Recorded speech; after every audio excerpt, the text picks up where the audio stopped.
Varicose veins కి సరైన చికిత్స కోసం సంప్రదించండి ఎవిస్ హాస్పిటల్.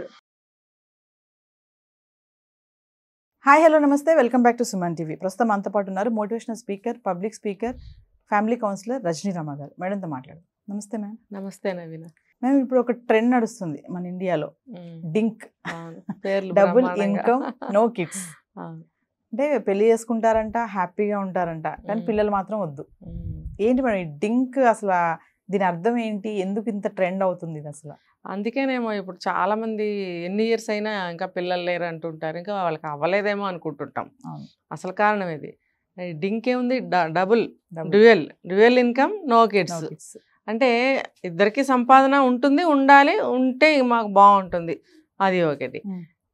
దాన్ని మాత్రమే మనం ఎంజాయ్ చేయాలి. పిల్లలు వద్దు. పిల్లలు ఉంటే మళ్ళీ వాళ్ళకి షేర్ చేయాలి. ఇందులో రకరకాలు చెప్పుకోవచ్చు. ఇది చాలా సంవత్సరాల నుంచి, ఈ మధ్య ఒక 10 సంవత్సరాల నుంచి ఉంది ఇది, ఈ ట్రెండింగ్లో. పిల్లల్ని తొందరగా కనటం లేదు, 5 ఏళ్ళైనా 6 ఏళ్ళైనా, కొంతమందికి ఇంకా తర్వాత పుట్టడం లేదు. ఏంటంటే వీళ్ళకి ఈ సాఫ్ట్వేర్ ఇది వచ్చిన దగ్గర నుంచి బాగా డబ్బుకు అలవాటు పడ్డారు. మనం ఇది చాలాసార్లు చెప్పుకున్నాం నవీన గారు. అది డబ్బు, మెయిన్ డబ్బు డబ్బు డబ్బు. చేతి నిండా డబ్బు కావాలి, వాళ్ళకి ఇష్టారాజ్యంగా ఉండాలి, డైరెక్ట్గా బతకాలి. అంతే. ఇప్పుడు డైరెక్ట్గా చెప్పేస్తున్నా నేను, వాళ్ళు ఇష్టారాజ్యంగా బ్రతకాలి. దీనికి మనం ఇదా కారణం అని చెప్పుకోవాల్సిన అవసరం లేదు. ఒకటి డబ్బు ప్రధానం. ఏంటంటే ఇప్పుడు వాళ్ళ పేరెంట్స్ని తీసుకుంటే వాళ్ళు కొంచెం కష్టపడి వీళ్ళని ఒక స్టేజ్కి తీసుకురావడము, లోన్స్ తీసుకొని చదివించడము, ఇలాంటివన్నీ ఉండేవి. ఇవన్నీ చూడటం అనేది, ఇవన్నీ అనుభవించి కొంచెం లోన్స్ అని, డబ్బు లేకపోవటం అనే విషయాలు వాళ్ళకి పట్టట్లేదు తలకి. అరే ఎంత కష్టపడి మా వాళ్ళు ఇది చేస్తున్నారు కదా పిల్లల కోసము, ఇప్పుడు మేము కూడా అలాగే బ్రతకాల, లేకపోతే మేము అలా బ్రతకద్దు అనే నిర్ణయాలకు వస్తున్నారు ఇప్పుడు యూత్ చాలామంది. సో దానివల్ల ఏంటంటే ఇద్దరు చదువుకుంటున్నారు, జాబ్లో సెటిల్ అవుతున్నారు, వాళ్ళకి సఫిషియెంట్ శాలరీస్ వస్తున్నాయి, కానీ అది మా ఇద్దరికే సరిపోవట్లేదు. ఇప్పుడు చూడండి, బ్రహ్మాండమైన బట్టలు వస్తున్నాయి, వాళ్ళకి కావాల్సిన రకరకాలు ఏమేం కావాలో అన్నీ వస్తున్నాయి, వస్తున్నాయి. అవేం చీప్గా ఏం లేవు. చూడండి మీరు కావాలంటే చాలా ఎక్స్పెన్సివ్ అనమాట. అది ఎంత ఎక్స్పెన్సివ్ అయినా కూడా అందులో మళ్ళీ బ్రాండ్స్, మళ్ళీ అందులో ఇంకా లగ్జరీలు, అంటే is equal to luxurious life they wants అనమాట. అంత లగ్జూరియస్ లైఫ్ కావాలి. ఇంకా చెప్పాలంటే మేము ఎంజాయ్ చేయడానికి మాత్రమే మేము సంపాదించాలి, మేము సంపాదించింది ఎంజాయ్మెంట్స్కి మాత్రమే ఉపయోగించాలి. ఇంకా పిల్లలు పుట్టారనుకోండి, వాళ్ళకి మనం షేర్ చేయాలి. షేర్ అంటే ఏంటి, ఏదో ఇద్దరు జీతం నుంచి కొంత తీసి వాళ్ళకి పెడితే సరిపోయే రోజులు కూడా కావు ఇవి. ఇప్పుడు స్కూల్ ఫీజులు చూడండి, అన్ని ఇంటర్నేషనల్ స్కూల్స్ వస్తున్నాయి. నార్మల్ స్కూల్స్, ప్రైవేట్ స్కూల్స్ ఉన్నాయి మొన్నటి వరకు, ఇప్పుడు అవి కూడా అంతరించిపోతున్నాయి. గవర్నమెంట్ స్కూల్స్ అంతరించిపోతున్నాయని చెప్పుకుంటున్నాము, ఇప్పుడు ప్రైవేట్ స్కూల్స్ చిన్నవి కూడా మెల్లమెల్లగా తగ్గిపోతున్నాయి. ఇప్పుడు అన్ని ఇంటర్నేషనల్ స్కూల్స్ వస్తున్నాయి. అఫ్కోర్స్ ఇవి కూడా అవే అనుకోండి, కానీ లెవెల్ అనేది, స్టాండర్డ్స్ అనేవి పెరిగిపోతున్నాయి. ఒకప్పుడు నాకు తెలిసి ఒక 10 years క్రితం ఇంటర్నేషనల్ స్కూల్స్ అనేవి నేను చూస్తే, అందులో పెద్ద పెద్ద వాళ్ళ పిల్లలు మాత్రమే ఎంట్రీ. అందులో టీచర్స్ని కూడా చాలా సెలెక్టివ్గా తీసుకుంటారు, చాలా ఒక స్పెషల్గా చెప్పుకునేవారు. కానీ ఇప్పుడు నేను చూస్తున్నాను చాలా స్కూల్స్ వెలుస్తున్నాయి అలాంటివి. అన్నిటికీ ఇంటర్నేషనల్. మరి అందులో స్టాండర్డ్స్ ఏముంటాయి, ఎడ్యుకేషన్ ఎలా ఉంటుంది, ఇంకా ఏముంటాయి అనేది మనం వెళ్ళి చూస్తే కానీ తెలియదు. సో అన్ని ఇంటర్నేషనల్ లెవెల్స్లో ఉంటున్నాయి అన్నమాట. అంటే అందులో ఫీజులు కానీ, ఫెసిలిటీస్, పిల్లలకి ఇచ్చే ఫెసిలిటీస్ కానీ ఇవన్నీ మొత్తం విత్ ఏసీ, మొత్తం ఇంకెలా చూసుకున్నా ఆ స్టాండర్డ్స్ ఉంటాయి. ఆ స్కూల్స్ వచ్చేస్తాయి. మరి ఆ స్కూల్స్లో చదివించాలంటే వీళ్ళిద్దరు సంపాదించిన దాంట్లో నుంచి కొంత షేర్ తీస్తే సరిపోదు, చాలా పెట్టాలంటే మరి మేము ఇంకా ఎలాగా మంచిగా ఎంజాయ్ ఎలా చేస్తాము, లగ్జరీగా ఎలా ఉంటాము, అసలు ఎలా ఎంజాయ్ చేయగలుగుతాము అనేది ఒకటి. సో దానివల్ల కూడా మనకి ఆపుకుందాం పిల్లల్ని కొంతకాలం అనుకునేది, ఇంకా పిల్లలు వద్దు అనే దాంట్లోకి వెళ్ళిపోతున్నారు. కొంతమందికి పుట్టడం లేదు. అంటే ఈ పిల్లలు ఒక్కటే నేను చెప్పట్లేదు, దీని మీద డెప్త్కి వెళ్తే సింగిల్గా ఎపిసోడ్ మనం చేయొచ్చు ఇది.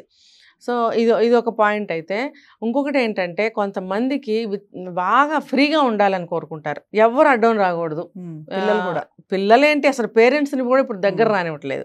అలాంటిది ఇంకా పిల్లలు ఇంకెంత అడ్డం వాళ్ళకి. ఇప్పుడు ఇంకొకటి ఏంటంటే, మేము పడ్డ బాధలు మా పేరెంట్స్ పడ్డా మేము పడకూడదు, కంప్లీట్గా మేమే ఇలా ఉండాలి అనేది మెయిన్ ప్రధానం.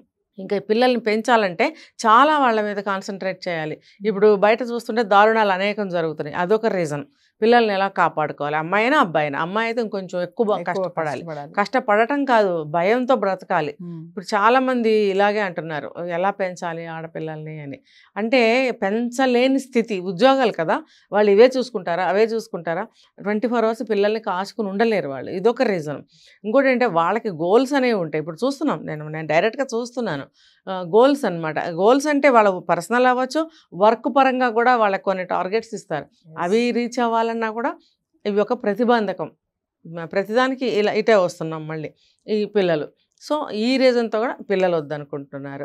ఇంకోటి ఏంటంటే వాళ్ళు పర్సనల్స్, నేను చూస్తున్నా వైఫ్ అండ్ హస్బెండ్స్ని, ఓకే వాళ్ళిద్దరూ కలిసి ఉంటున్నారు, ఎంజాయ్ చేస్తున్నారు, ట్రిప్స్కి వెళ్తున్నారు, అన్నీ బాగానే ఉన్నాయి. కానీ పర్సనల్గా మనం వాళ్ళని మాట్లాడించినట్లయితే వాళ్ళని, వాళ్ళకి పర్సనల్గా వాళ్ళ అచీవ్మెంట్స్ ఉంటున్నాయి. వాళ్ళ ఒక సాటిస్ఫాక్షన్ కోసమే కానీ ఇంకా ఎలా చెప్పుకున్నా కూడా వాళ్ళకి ఇండివిజువల్గా కూడా వాళ్ళు కోరుకుంటున్నారు. అలాంటివి ఇండివిజువల్గా కోరుకున్నప్పుడు పిల్లలు అడ్డమే కదా. నువ్వెందుకు చూడవు. ఆ పసిపిల్లలు ఏమవుతారు, వాళ్ళకి ఫీడ్ చేయాలన్నా, హాస్పిటల్కి తీసుకెళ్లాలన్నా, డైపర్స్ మార్చాలన్నా, ప్రతి దానికి కోఆర్డినేషన్, ఇద్దరికి ఒక కోఆపరేషన్ అనేది ఉంటే ఓకే, ఇద్దరు ఒక అగ్రిమెంట్ మీద నడుస్తుంది ఓకే. లేదు అని అంటే కిచకిచలే, గొడవలే. మరి అప్పుడు ఆ పసిబిడ్డలు ఏమవుతారు, ఆకలి తీరక డైపర్లు చేంజ్ చేసేవాళ్ళు లేక. డైపర్ చేంజ్ ఎంత ఈజీ పని అది. ఒకప్పుడు డైపర్స్ కాదు క్లాత్స్ వాడేవారు. ఇప్పుడు మరి డైపర్ ఇట్లా తీసి ఇంకోటి పెట్టడానికి అదొక పెద్ద పని. మరి అది కూడా వాళ్ళకి అడ్డమవుతుంది, కష్టమవుతుంది. ఇటువంటి పరిస్థితుల్లో పిల్లల్ని కనాలా, కంటే ఎలా పెంచాలి అని ఒక భయం. ఇలా రకరకాలుగా తీసుకుంటే ఏ రకంగా తీసుకున్నా వాళ్ళకి ఇది కష్టమవుతుంది అనమాట. వాళ్ళకి ఏంటంటే ఇంటర్నేషనల్ ట్రిప్స్కి వెళ్ళాలని కోరికలు ఈ మధ్య ఎక్కువైపోతున్నాయి. అంటే నా అబ్జర్వేషన్ ఏంటంటే కోరికలు ఇంతతో మొదలవుతున్నాయి. ఒకప్పుడు అంటే ఇప్పుడు కూడా చూడండి, మనకు తెలిసిన పరిధిలో కోరికలు అనేవి, విషయాలు అనేవి కొన్ని ఉంటాయి. ఇప్పుడు అవి ఏ స్థాయికి వెళ్ళినాయంటే ఇంటర్నేషనల్ లెవెల్కి వెళ్ళిపోయినాయి ఆ కోరికలు. ఇప్పుడు నువ్వు ఎక్కడో ఉంటావు, ఒక స్టేట్లో, ఒక వేరే కంట్రీలో ఉంటావు, ఒక వేరే చిన్న ఊళ్ళో ఉంటావు, అది కూడా ఒక గ్రామంలో ఉంటావు. నీ కోరికలు విచిత్రంగా, ఇటువంటి పెద్ద పెద్ద కోరికలు నీలో ఉన్నట్టయితే అసలు లైఫ్లో ఎట్లా నువ్వు దాన్ని అచీవ్ అవుతావు, అసలు పిల్లలతో కానీ, భర్తతో కానీ, పేరెంట్స్తో కానీ, ఒక కుటుంబంతో తను ఉండలేరు వాళ్ళు. ఏంటంటే ఆ కోరికలు గుర్రాలన్నమాట. అంటే ఎక్కడో చూస్తారు, లేకపోతే ఏదో సినిమాలో చూస్తారు, లేకపోతే ఎవరో ఏదో చేయటం చూస్తారు, వింటారు. అది చూసి మనం కూడా చేస్తే ఎలా ఉంటుంది. చేతిలో రూపాయి లేని వాళ్ళు కూడా ఇంటర్నేషనల్ ట్రిప్స్ చేస్తున్నారు ఇవాళ రోజున. ఎందుకంటే ఆ ట్రావెలింగ్లోనే ఏదో ఒకటి సంపాదించేసుకోవడం, ముందుకు వెళ్ళిపోవడం. ఇంకా సంసారం, పిల్లలు, పేరెంట్స్ అనేవి ఏమో ఎలా నడుస్తాయి అలా నడుస్తాయి. ఇంకా నేను ఇలా ఉన్నాను కాబట్టి నేను నచ్చితే చేసుకో, లేకపోతే లేదు. ఈ డింక్ ట్రెండ్ వల్ల ఫ్యూచర్ ఏమైనా ప్రమాదాలు ఉన్నాయంటారా? ప్రమాదం అంటే ఇప్పుడు చూడండి, ఇంటర్నేషనల్ లెవెల్లో మనం అబ్రాడ్లో చూస్తున్నాము, చాలా మందికి పిల్లలు ఉండరు. ఒక్కొక్కళ్ళు నాకు తెలిసి 5, 7, 10, 11 పిల్లల్ని, కుక్క పిల్లల్ని కానీ, పిల్లి పిల్లల్ని కానీ పెంచుతూ ఉంటారు, మిక్స్ కానీ. 5 అవి 5 ఇవి ఒక చైన్కి ఇలా వేస్తారు. ఇలాగా రథానికి కనుక 7 గుర్రాలు పెట్టి రథం ఎలా పూనిస్తారో ఈ కుక్క పిల్లల్ని ఇంతంతే ఉంటాయండి. అవి ఇంతంతే. కరెక్ట్గా మనం చూస్తే ఒక 15 రోజులు 20 రోజులు పిల్ల ఎలా ఉంటుంది ఆ సైజులో ఉంటాయి కుక్క పిల్లలు. అలానే పిల్లులు కూడా ఆ పెద్దవే అవి, కానీ ఆ సైజే ఉంటాయి అవి. వాటిల్ని ఒక 10 పెట్టేసుకుంటారు, 5 అనుకోండి, 7 అనుకోండి, 10, 11 కూడా ఉన్నారు. ఇలా పెట్టుకుని వాటిని పెంచుతారు. అవన్నిటిని పెంచుతారు. ఇంటికి తీసుకెళ్ళి వాటికి ఒక రూమ్ అలాట్ చేయడము, వాటికి ఒక డిసిప్లిన్ నేర్పడము, టైంకి సౌండ్ చేస్తే లేకపోతే పిలిస్తేనో రావడం, ఫీడ్ పెట్టడం, వెళ్తాయి. తర్వాత వీళ్ళు ఎంత ప్రేమిస్తారో దానికి రెట్టింపు ప్రేమని మూగజీవులు ఇస్తాయి. ఎందుకంటే వాటికి పాపం ఏం తెలియదు, మనంత తెలివితేటలు లేవు కదా, అవి బాగా ప్రేమిస్తాయి మనల్ని. ఇప్పుడు కూడా చూడండి, ఆ కల్చర్ ఇండియాకి వచ్చేసింది. ప్రతి ఇంట్లో ఒక పెట్టుని పెంచుతున్నారు. చూసారంటే వాళ్ళకి ఖచ్చితంగా పెళ్ళి అవ్వకపోవచ్చు, పిల్లలు లేకపోవచ్చు, లేదు ఓల్డ్ ఏజ్ వాళ్ళు ఒక ఏజ్కి వచ్చిన తర్వాత ఇద్దరే ఉండొచ్చు. ఎందుకంటే ఒక మైండ్కి ఒక డైవర్షను, ఒక బాధ, ఒక డిప్రెషను ఏమీ లేకుండా ఉండటం కోసం కుక్క పిల్లల్ని పెంచుకునే వాళ్ళు ఉన్నారు. కానీ వీళ్ళు ఏంటంటే మనుషుల్ని ప్రేమించే కంటే కుక్క పిల్లల్ని పెంచుకుంటే మనకి బాగుంటుంది. ఇప్పుడు చూడండి, మనిషిని నమ్మలేకపోతున్నాడు, మనిషిని ప్రేమించలేకపోతున్నాడు, మనుషుల మధ్యన ఉన్న బాండ్ని కాపాడుకోలేకపోతున్నారు. వన్ సైడ్ ఉంటే కూడా రెండో వైపు నుంచి ఉండట్లేదు. ఇదంతా మనుషులు చాలా వేసారిపోతున్నారు. మనకి పిల్లలొద్దు ఇలా. కానీ మనం వేరే పెద్ద కంట్రీస్ తీసుకున్నట్టయితే అబ్రాడ్లో వాళ్ళకి, మనకి జపాన్, జర్మనీ ఇలాంటి కంట్రీస్లో వాళ్ళు యూత్ తక్కువైపోయారు, అందరూ ముసలి వాళ్ళే. వాళ్ళు ఏం చేస్తున్నారు, బయట నుంచి మైగ్రేట్ చేసుకుని యూత్ని వాళ్ళు వర్క్ చేయించుకోవడం. అది కానీ ఈ యూత్ కూడా ఏమని ఆలోచిస్తున్నారంటే మనకి పిల్లలు అడ్డం అనుకుని వాళ్ళు పిల్లల్ని కనట్లు. అప్పుడు ఏమవుతుంది, ప్రపంచ జనాభా తగ్గిపోతుంది. ఇప్పుడు వచ్చే కొద్దీ జనరేషన్ కూడా తగ్గిపోతుంది. తగ్గిపోతే ఏమవుతుంది, మన దేశం ఇంకా ఏం ఉండదు కదా, ఏ దేశము ఉండదు. దాని యొక్క ఇది డిప్రిషియేట్ అయిపోతూ ఉంటుంది, దాని డెవలప్మెంట్ అనేది. ఒక కంట్రీ డెవలప్మెంట్ యూత్ మీదే కదా డిపెండ్ అయి ఉంటుంది. మరి అలాంటప్పుడు యూత్ డెవలప్మెంట్ లేకపోతే ఎలా? అసలు పిల్లలు పుట్టకపోతే ఇంకా యూత్ ఎక్కడి నుంచి వస్తారు? కొన్ని కంట్రీస్ అయితే ఒకప్పుడు చైనా 1 కిడ్డే, ఎవరన్నా సెకండ్ కిడ్ని కన్నారంటే వాళ్ళకి చాలా తీవ్రమైనటువంటి పనిష్మెంట్స్ వేశారు ఒకప్పుడు. వాళ్ళే ఇప్పుడు ఎంతమంది పిల్లలైనా కనండి అని చెప్తున్నారు. యుఎస్లో కూడా నేను చూశాను, ఈ చైనీస్ చాలామంది పాపులేషన్ చాలా ఎక్కువ పర్సెంట్లో ఉన్నారు అక్కడ. అమెరికన్స్కి కొంతమంది పిల్లలు ఉంటారు, అఫ్కోర్స్ అక్కడ అమెరికన్స్ చాలా తక్కువ మంది ఉన్నారు, అందరు మెక్సికన్స్ వాళ్ళే ఉంటారు. ఒరిజినల్ అమెరికన్స్ అనేవాళ్ళు చాలా తక్కువ మంది ఉన్నారు. అక్కడ ఉన్నది మెక్సికన్స్, ఈ చైనీస్ అనమాట. వీళ్ళు విపరీతంగా పిల్లల్ని కంటున్నారు, ఒక్కళ్ళకి 5 పిల్లలు. ఈ రోజుల్లో ఎక్కడన్నా చూస్తున్నాం 5 పిల్లల్ని మనం? మరి ఇండియాలో కూడా మనకి కూడా ఎక్కువ జనాభా పెరిగిపోయిందని 1 లేదా 2 అని అన్నారు. గత 50 సంవత్సరాల నుంచి చూసుకుంటే 3 కంటే ఎవరు కనలేదు. ఇప్పుడైతే సింగిల్ కిడ్డే. మరి ఇప్పుడు మన కంట్రీ కూడా పిల్లల్ని కనండి అని చెప్పి ఫ్రీ చేశారు. 2 కాదు, మీరు కనండి. ఎందుకు? పాపులేషన్ పెంచాలి. ఎందుకు పాపులేషన్ పెరిగితే మరి అదే భూమి కదా, ఎలా సరిపోతుందంటే మరి డిస్పర్స్ అవుతున్నారు కదా, అవుట్ ఆఫ్ కంట్రీస్ కూడా వెళ్తున్నారు. ఎందుకంటే వీళ్ళు స్కిల్స్ ఉన్నాయి వీళ్ళ దగ్గర, వేరే కంట్రీ వాళ్ళు పిలుస్తున్నారు. తర్వాత అలా కూడా మన ఎకానమీ కూడా పెరుగుతుంది కదా ఇక్కడ. ఇలా ఆలోచించి ఇప్పుడు మన దేశానికి ఉన్నంతమంది ఉంటారు, అక్కడికి వెళ్తే కూడా మన ఎకానమీ పెరుగుతుంది, మన స్కిల్స్ బయటకు వెళ్తాయి. అది కూడా ఒక ప్లస్సే. వన్ సైడ్ చూస్తే మనం అది కూడా ప్లస్సే.